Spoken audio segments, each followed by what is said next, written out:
Okey, cara nak tahu arah kiblat. Cara nak tahu arah kiblat dalam kehidupan modern lah senang, dan buka handset tu tekan-tekan tahulah. Ni nak cerita cara pekah. Macam mana cara kita nak tahu kiblat?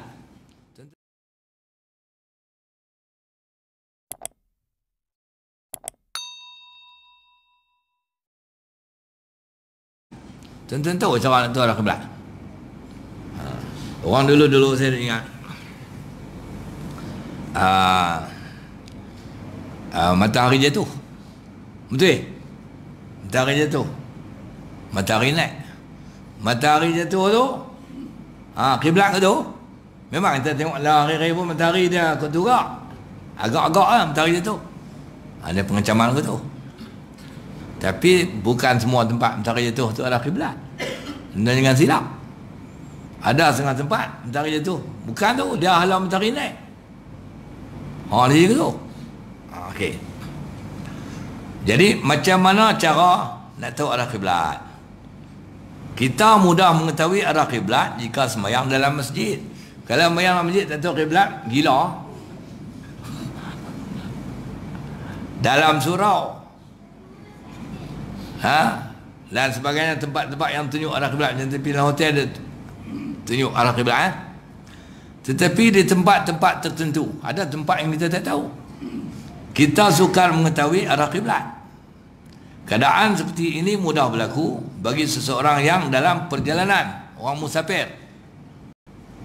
Jika dalam keadaan seperti ini, bagaimana cara menentukan arah kiblat? Macam mana cara nak tahu? Jawab dia ada 4 cara.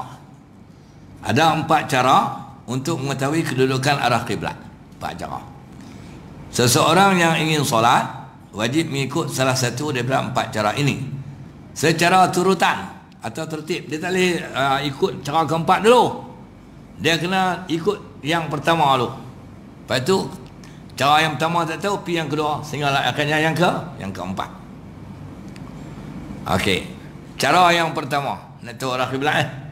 Ni kita musafir tapi kalau orang tu duduk situ tak tahu arah kiblat, berat. Kiblat belah mana?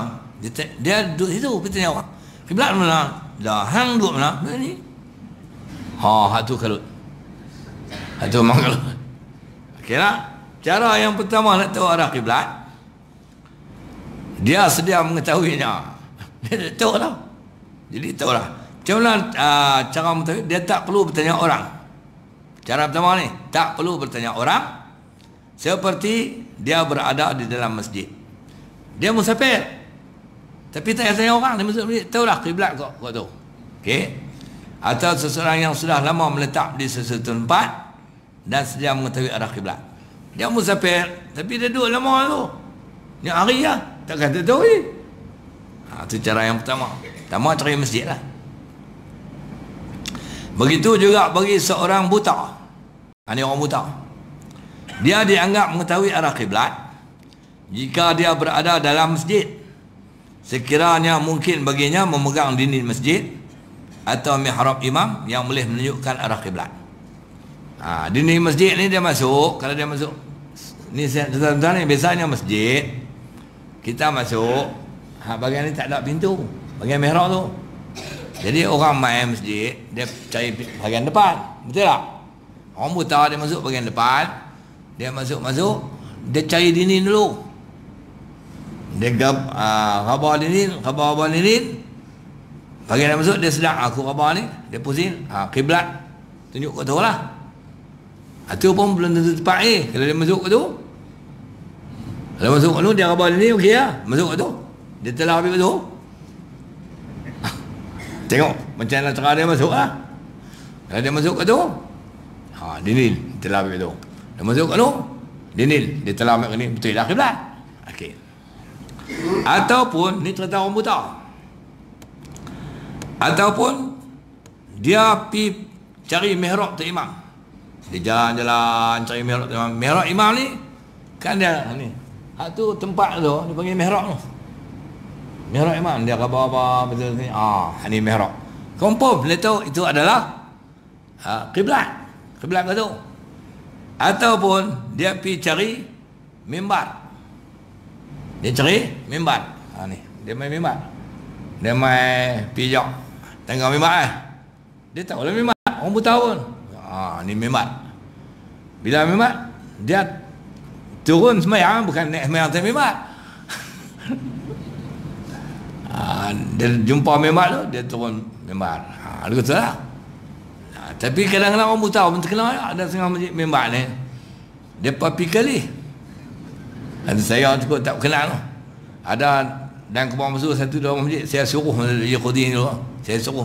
Tik Imam tak mau kali tak. Saya pergi saya suruh. Lepas tu kali 3 lepas tu. Kalau Tik Imam tak kali, dia main pula. Lepas tu saya pergi kali ni, berkali.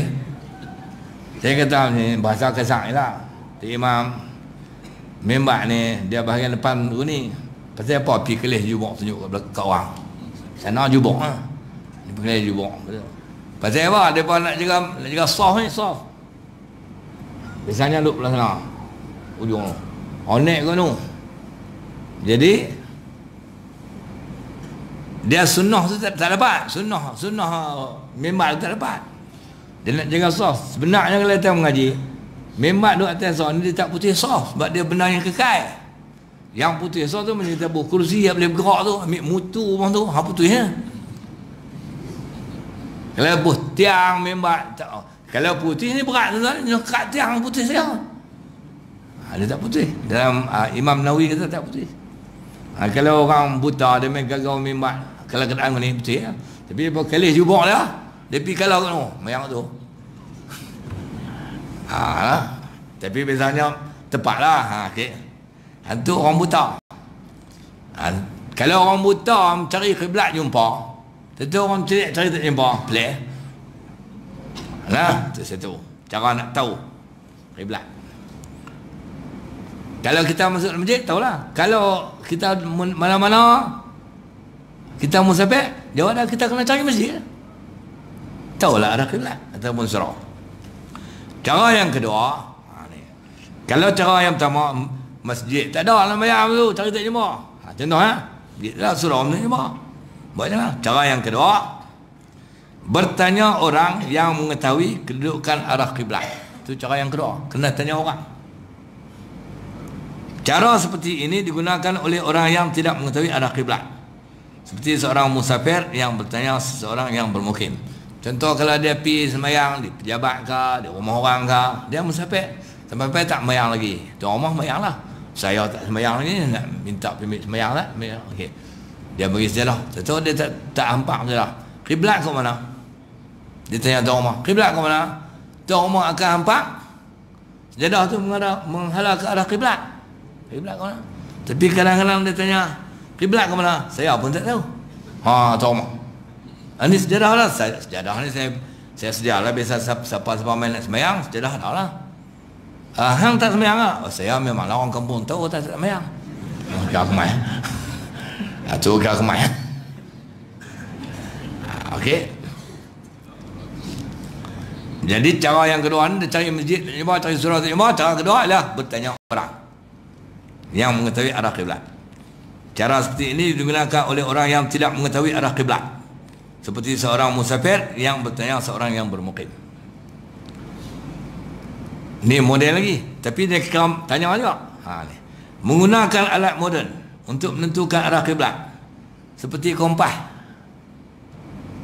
Atau dalam set telefon tu. Itu kira kompas tu. Dihukum seperti bertanya orang yang mengetahui arah kiblat. Hukumnya sama dengan tanya orang yang tahu. Mereka ada set lah dalam kompas dalam telefon tu kan. Kalau kita guna dia tu, hukumnya sama dengan kita tanya orang. Tapi kita jangan tanya lah telefon tu. Tobat dia tak keluar. Kita kena kunai ya.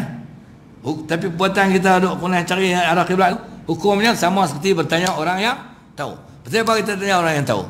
Pasal orang yang buat sistem tu, dia yang reka. Macam kita tanya dia. Itu maksud dah. Begitu juga naik dan jatuhnya matahari dan bulan yang menjadi panduan penduduk sesuatu tempat untuk mengetahui kedudukan arah kiblat. Juga dihukum sama dengan bertanya orang yang mengetahui arah kiblat. Ada setengah tempat kita perlukan pergerakan matahari dan bulan. Tak apa kalau dia nampak matahari Matahari kalau dia apa? Nak mayang apa? Kalau matahari duduk condong tu lah, dia mayang asak. Segi matahari, ni asak tu. Asak tu. Kiblat tu. Macam mana kalau matahari duduk tengah-tengah? Mana duduk tengah-tengah tu tak gelincang lagi. Tak gelincang nak sembahyang. Kalau kiblat ke mana ni? Macam mana? Dia pun telah atas. Dia boleh tahu kalau Zuhur matahari duduk tengah. Apabila dia tengok matahari tengah tu, dia mula lajak sikit. Lajak sikit tu dia gelinciran. Dia halau pergi tu. Itu adalah arah kiblat. Okey.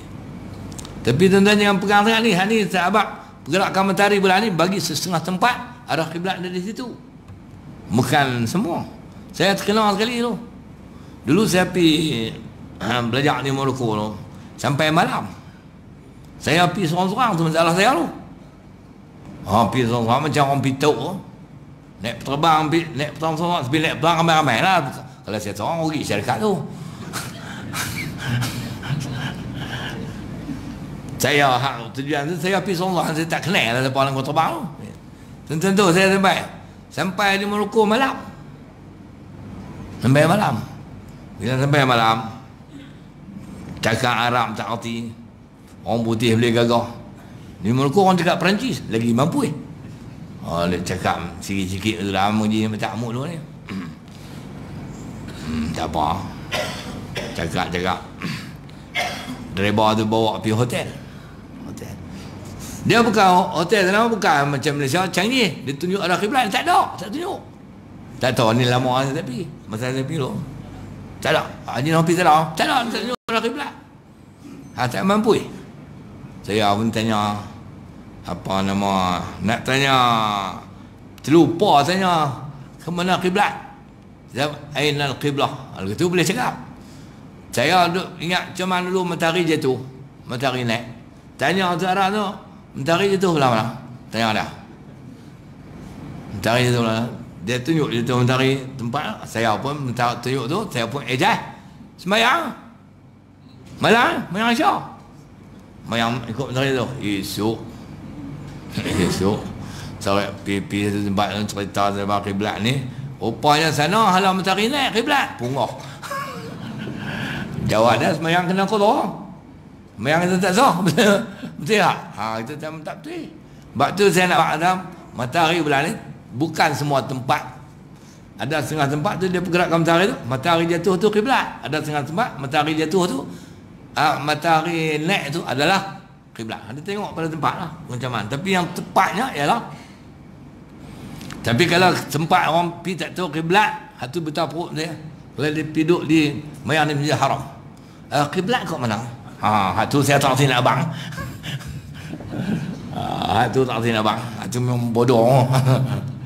Okey ya. Tak apa. Hatu cara yang kedua lah. Cara pertama lah, pergi cari masjid.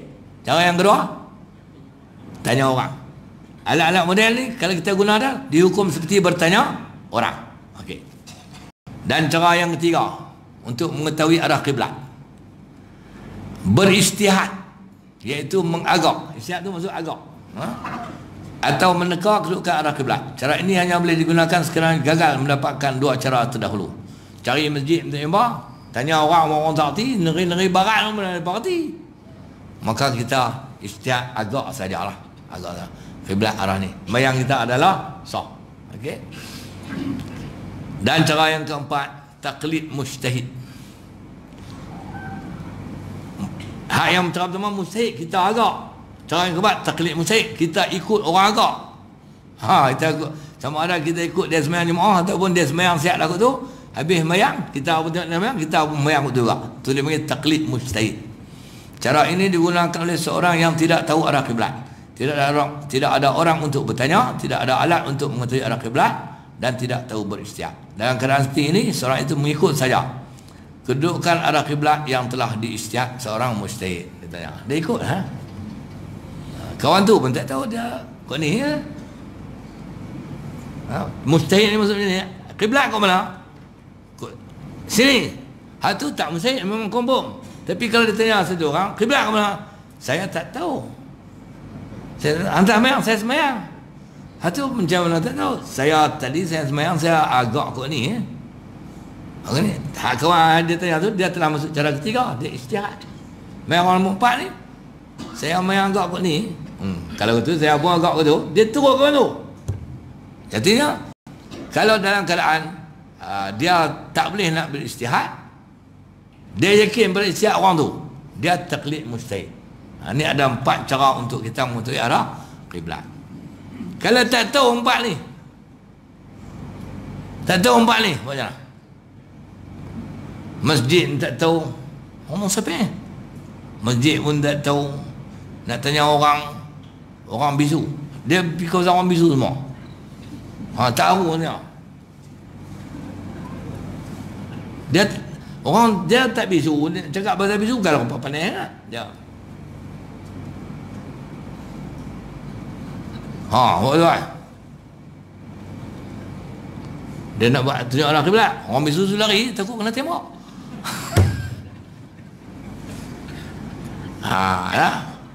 Itu contoh lah. Yang kedua, yang ketiga, nak istihad minta qadi. 4 taklid istihad pun tak tahu. Macam mana dia nak mayar? Dia ni memang bodoh lah. Memang bodoh lah. Dia cara nombor 3 tu kena agak tu arah kiblat yang mana? Tak agak lah. Tak agak kiblat tu, mayang. Sah, tak ada masalah. Itu cara dah. Okey ya. Dan yang berikutnya, habis. Ada soalan? Kalau nak tanya,